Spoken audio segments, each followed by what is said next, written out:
Hi, I'm Nick. In 2022, after watching Street Machines Drag Challenge in Victoria, I had the wild idea of buying a truck off Facebook Marketplace, flying to the other side of the world and attempting one of the hardest drag and drive events out there. If you haven't heard of these style events, it's all based around self-sufficiency. You race for 5 days in a row, set a time, carry all your tools and equipment to the next track.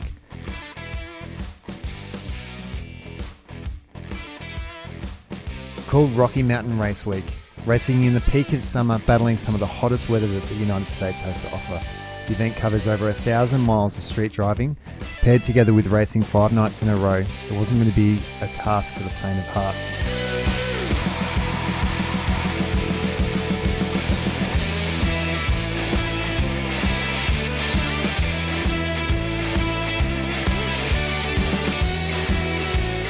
This is a story about testing patience, dealing with catastrophic setbacks, and forging friendships we make along the way.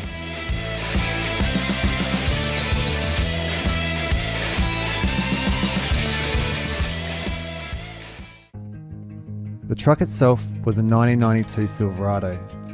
Bought a few months in advance online, and only the real details we were going off were a few phone photos. It was going to be a bit of a leap of faith in having something reliable enough to finish.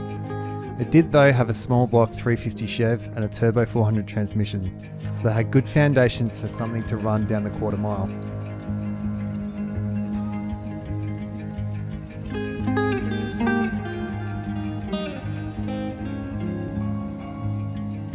Dragging Elliot along after a long journey to the geographical dead centre of the United States, St. Louis.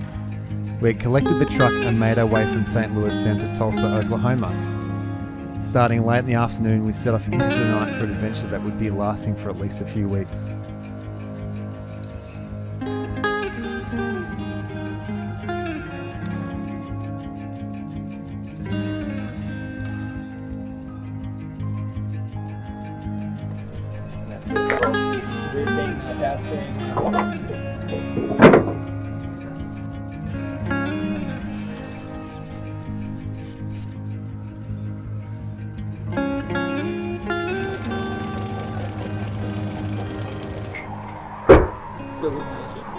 Yeah, it's not working, so I don't know. It kind of half cut in and then just out before.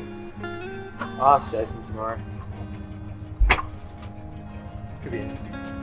So how do you think the car's gone so far? What do you? Well, it definitely drives, so Pros and cons? pros and cons. Gauges really work, so you can't really work out how much fuel it's been using. We kind of worked out that it used 10 miles per gallon, which makes it really easy to calculate. So thankfully it's a nice even number. But yeah, the fact none of the gauges work. For some reason the power steering stopped working, and yeah, it doesn't have aircon or anything. But is it loud? That's what it is. It's a little bit. We might have to get bigger. Oh, it seems working. This is drag racing.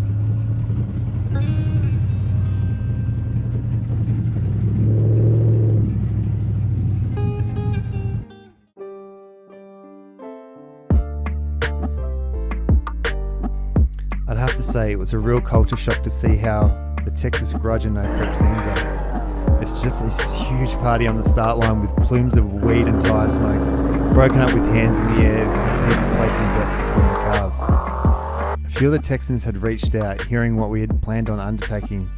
Tom Gunner, also known as Jimmy Dale, Chaz, Bill and DK from DFW Speed Syndicate had all offered a hand in one way or another. Tom with a mainline NItrous kit and the others offering a space to make some last minute repairs and adjustments.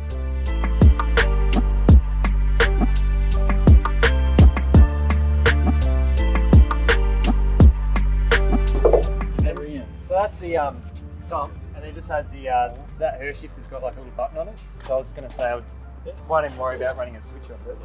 Just run it through that. Oh yeah, you could run it straight into that switch. So 12 volts on one side of that, and then to the other side it's going to go to both solenoids to click going to them. You follow me? Yep. And then ground on the other side of your solenoids. Yeah. All right, let's go get him an active strip. We can, but we cannot install it as employees. Check how to do it first. Yeah. Make sure that I don't. They've been watching a bunch of old man's garage. They know about banging through the motor. Hey, you gotta be careful. That shit's addicting, boy. Yeah. It's addicting as hell. You ever bang nitrous in the motor?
So Bill, we've just put the kit in, just a few minor like things, checking the placement of the bottle, zip tying everything out of the way, just neating everything up. So we were hoping to get to Yellow Belly tonight, unfortunately got rained out.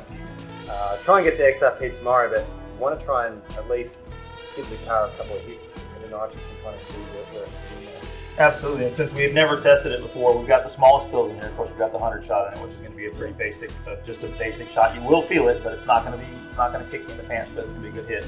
But what we're going to do is we're going to go out there, we're going to run it, make a first gear, second gear, no nitrous at all. Yeah. We're going to get into high gear, push the button, and we're going to hold it for about 2 seconds, just to feel. You'll feel it hit, you'll know what to expect, and not that it's going to be a problem, although we are running on a 235 tire, so it might actually get a little squirrely. So we'll know what we're in for at that point. But I can also listen to the detonation monster and things like that we're trying to avoid. So once we do that, you'll just come off the throttle, or come off the nitrous first. Always, if you do not have a micro switch, you have to come off the nitrous first. If you close those throttle blades before you close the switch, boom, it's boom.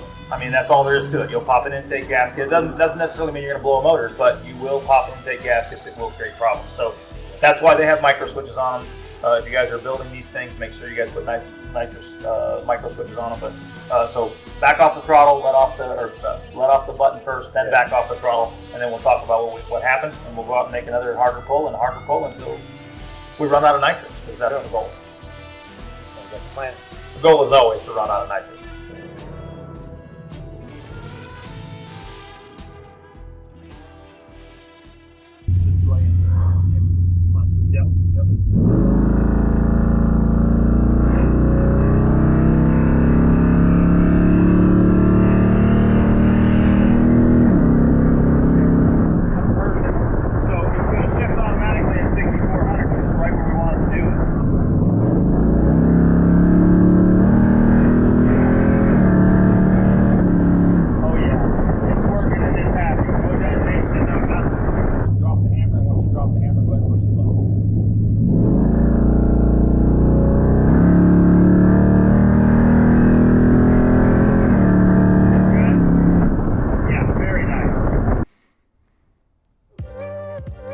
In fairly high spirits, we made the test and tune after the 4-hour drive from Dallas in the heat.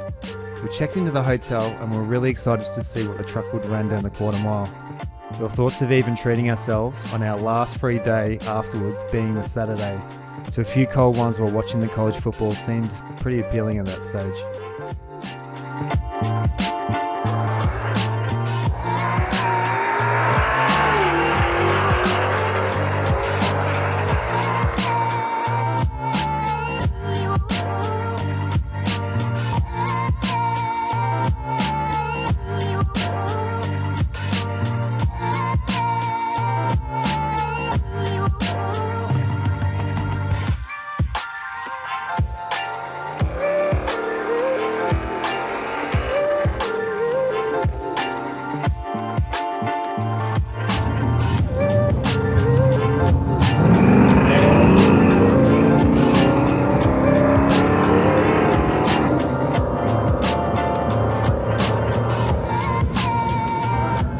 We had NItrous. We had the truck for the most part prepared. All we needed to do was shake it down and work it out what needed dialing in. Throughout the night, we'd increase the jetting on the NItrous from the 100 horsepower to the 150 horsepower jet size.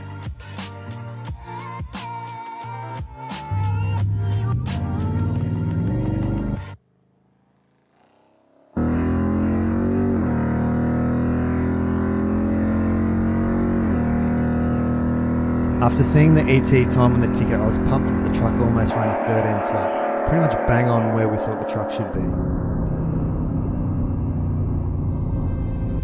But pulling back into the pits, we quickly noticed something was off. It was huffing smoke out the breathers pretty badly and refusing to idle. After chatting with Jason, who had parked next to us at the test and tune, it was starting to become pretty clear that it had leaned out. Was it the rings? Maybe it wasn't as bad as it looked.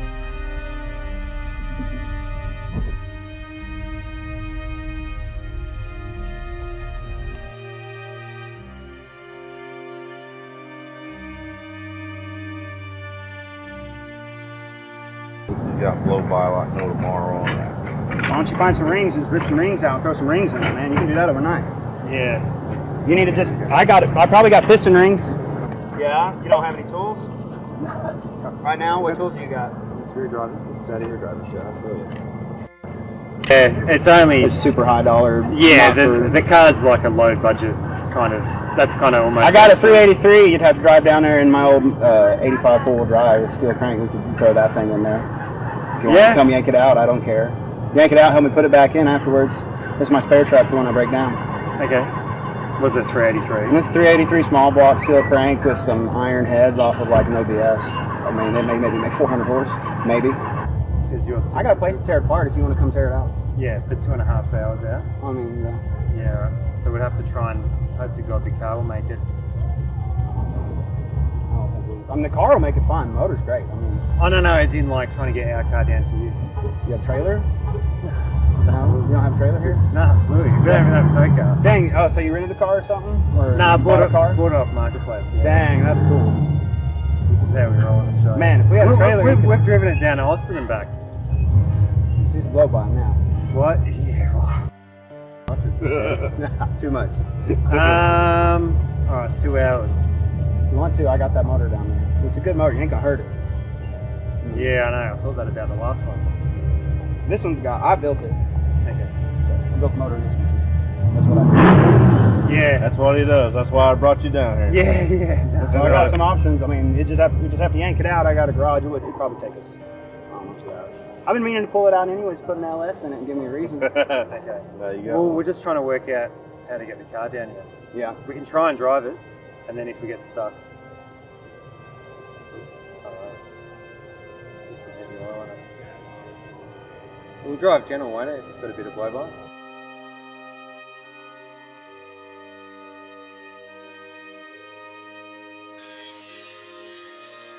After a 3-hour drive of stopping every 50 miles or so to refill oil, we had the heads off, and just straight away it was bad news.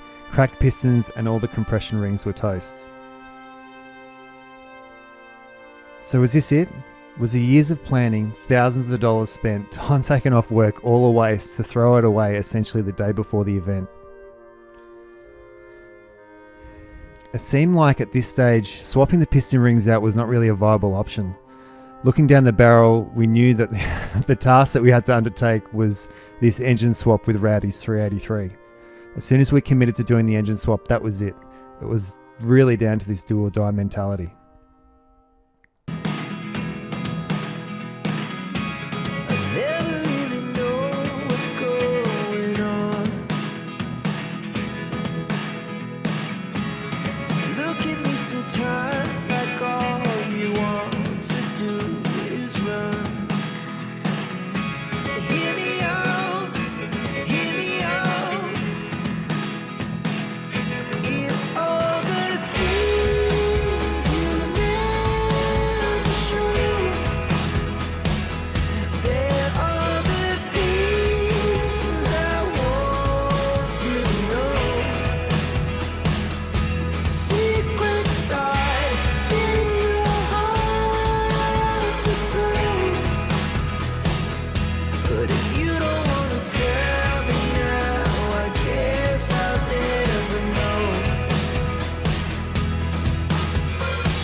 What a turn of events. I was stressed out to the point of quitting multiple times throughout the night. Race week day 1 had already well and truly started, and we got there just so late. We'd messaged ahead to let the organisers know that we're on our way. We're easily the last car to be teched in, while others had already had their passes and were making their way back to the hotel for the night.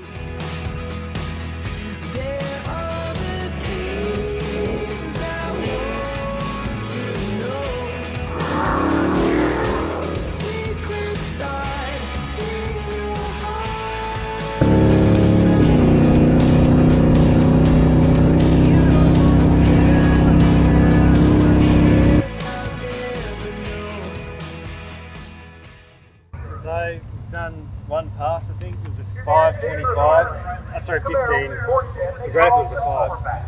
We've got 15. I think 15:25 or like 84 mile an hour. So we'll see. The dude who brought the engine off was pretty was optimistic that it'd be faster. I think it ran at 15.3 the first time around. So I just had it in drive. Probably not shifting where it needs to be. So I might let it rev out a little bit next time around. Felt pretty strong though, wasn't it? Didn't really break too much of a sweat. So, yeah.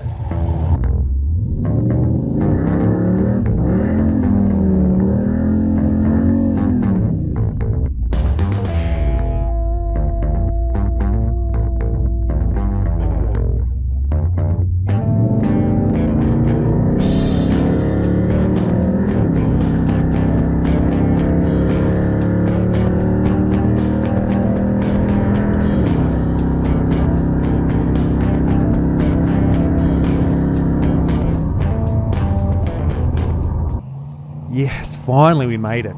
Got a run up on the board.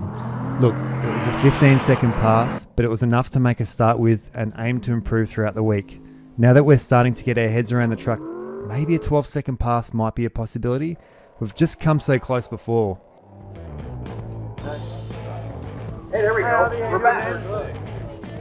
What's going on? How'd you boys go? We blew the motor up here on Friday night at the testing shoot. So we had to drive like 2 hours to some dude's house in Sticks in Oklahoma, and we've spent the last day and a half with it. Is it alright now? Yeah, it runs alright.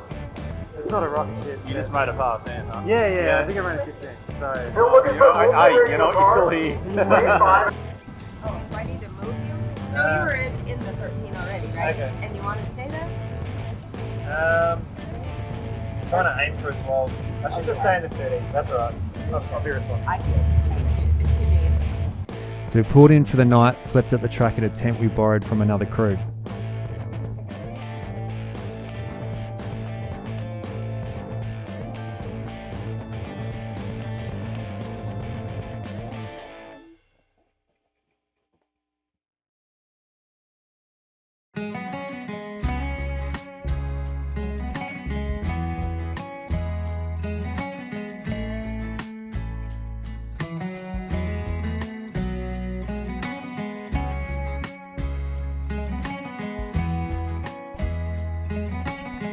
So cruising back down to our home away from home, Texas. We saw the familiar sights and sounds of the Lone Star State. Just cruised all our way past DFW to the south of the city, Texas Motorplex. Bill was nice enough to come down, cheer us on and give us a little bit of moral support. The truck actually went on to its PB of its fastest time ever of 12.8. It was a bit bittersweet though. Great that we ran it into the 12s, but our class limit was 13 seconds and we'd broken out of our bracket. Due to how much we were running behind, there wasn't really an option to get another run in, so the event organisers gave us a 20-second time slip.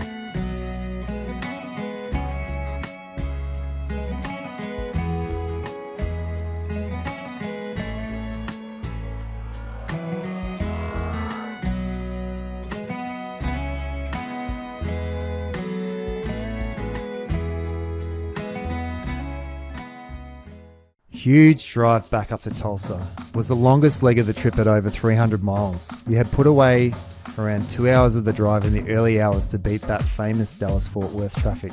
Pulled into Tulsa Raceway and you could say that we were in pretty good spirits. Both Bowie and Rowdy took time off work to pay a visit. We also had 3 other Australians show up that were spectating.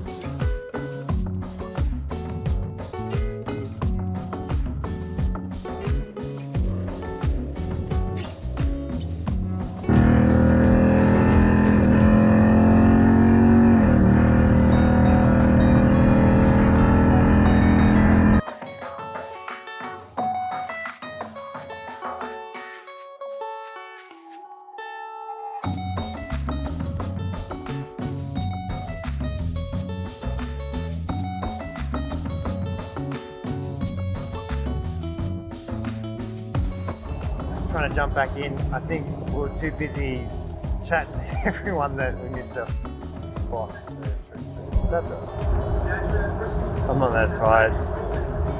And we've got somewhere to stay tomorrow, so I should be pretty easy.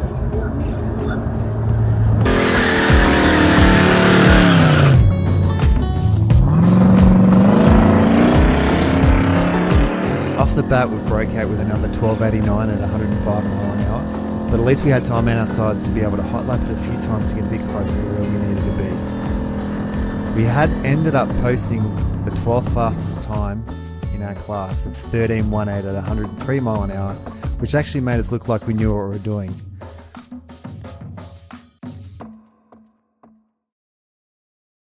Tulsa Day 2. Purposely tried to keep it short and sweet. Long drives coupled with working on the truck late into the night had really caught up with me.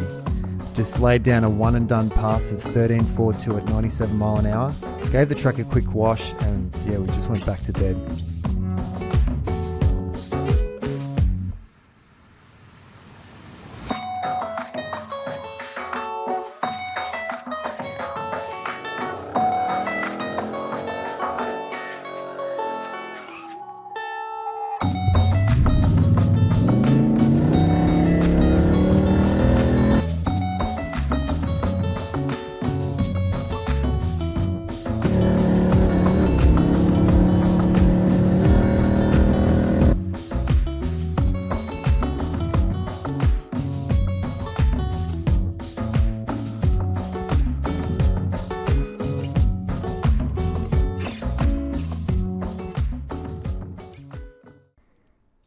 Last day, back at Thunder Valley, and we'd done it. Had the last two checkpoints, the first being the local fire department. It was fairly well known that 1320 were filming, and there were strong suggestions of the fireys, and all the locals were expecting some pretty sweet trailer burnouts. Just after we ripped a skid, the local police chief came out. The thoughts of being in trouble were quickly dashed when he started cheering everyone on, and even offered to close the main street off for trailer burnouts in future events. It truly is the land of the free.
concludes where we are here at race week. So this has been day 6 here at Thunder Valley. Didn't race yesterday and Thursday, but we did race here today. So did one pass, I think a bit earlier on. I think it was like a 13.6 or something, 13.4. We had like a bit of a dial-up shoot-up. So on the last day they do like a bit of an all-in bracket race, and then later on tonight they do a shootout. So something a bit for the spectators, so it looks a bit better instead of people just trying to like take it easy. There's a bit of a spectacle. Just just seemed to be chasing it ever since Wednesday. It just seems the car seems to be having problems firing on the gas, so I can't really work out at the moment whether or not. I checked the regulator this morning and it was showing that it was a bit low. I thought it was fuel. Checked the bottle was pretty much empty, so I've changed both of those and it still seems to be playing up a little bit. So it's not the end of the world. It could be anything. It could be spark. We didn't gap the plugs or anything. All we did was just throw the plugs in and that was it. So it's just like little gremlins like that. If it's your own car, you're gonna stick around and kind of work out what it is. But all in all, it's been great. You know, I was honestly ready to quit on Saturday night, trying to get this engine in, but we got it done, and yeah, we're really. I know. I just saw Rudy before. He's got a like an old Ford wagon. Looks like a Ford wagon or something like that, Falcon wagon. And he was broken down. He like literally broke down just as he was driving past here in the pits. So I know I think we're kind of neck and neck by the sounds of it for the rookie award, but I'm hoping we win it. But you know, if it goes to him, he probably deserves it more. But yeah, we'll see what happens tonight. We've been hanging out with Danny and been spending time with the event organisers as well, and yeah, everyone's been just so accommodating. So no, it'd be good. It's been a great experience. It'd be yeah, maybe do something a bit more serious next year instead of like having something really slow and shit and cheap. But yeah, so for the car itself, the car Rowdy, you would have seen a little bit earlier. The car's actually going to go back to his house. Needs my old engine put back in it, and that's going to be rebuilt and it's going to be put back together. So he wants his 383 back. We particularly don't want it because it's quite expensive. So you know, considering the truck was purchased quite cheap. So get it all cleaned up, fix a few little problems that it's got with it, and yeah, that'll be it. There was the option to go back to his house and we yank the old engine out and do it ourselves, but I don't think, one, my engine's not ready in time, but I think he's working on it today actually, and two, I really don't. I've spent like almost 3 weeks working on this thing at like different periods of time. I really don't want to work on it anymore. I kind of just want to spend the last 3 days of my holiday just relaxing and doing some other things. But yeah, so this concludes our race week.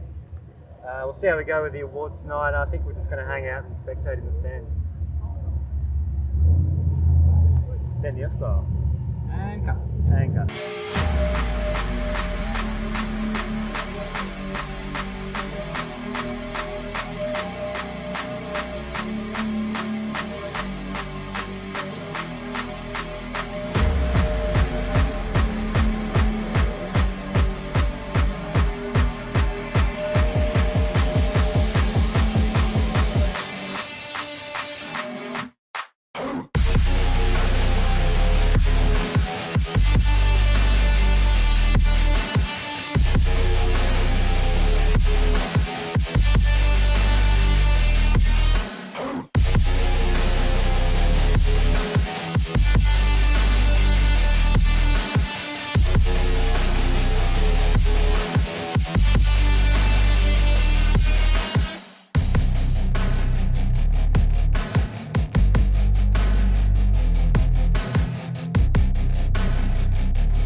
We were going to fly back to Melbourne, but unfortunately flights are like almost $1,000 for both of us.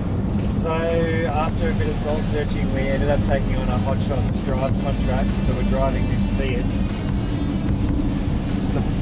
It's this giant Italian bus from Sydney all the way back to Melbourne, and it literally only cost like $30, and they pay for fuel and everything. So it was there. We're looking at about between like $500 to $700 each to fly back. Definitely didn't want to take the XPT train either because that thing's awful. Spoke to heaps of hire car companies to try and work out a one-way hire. But yeah, this idea popped up and we managed to roll with it. Thanks, cruising camp events. Thanks for Thanks for nothing.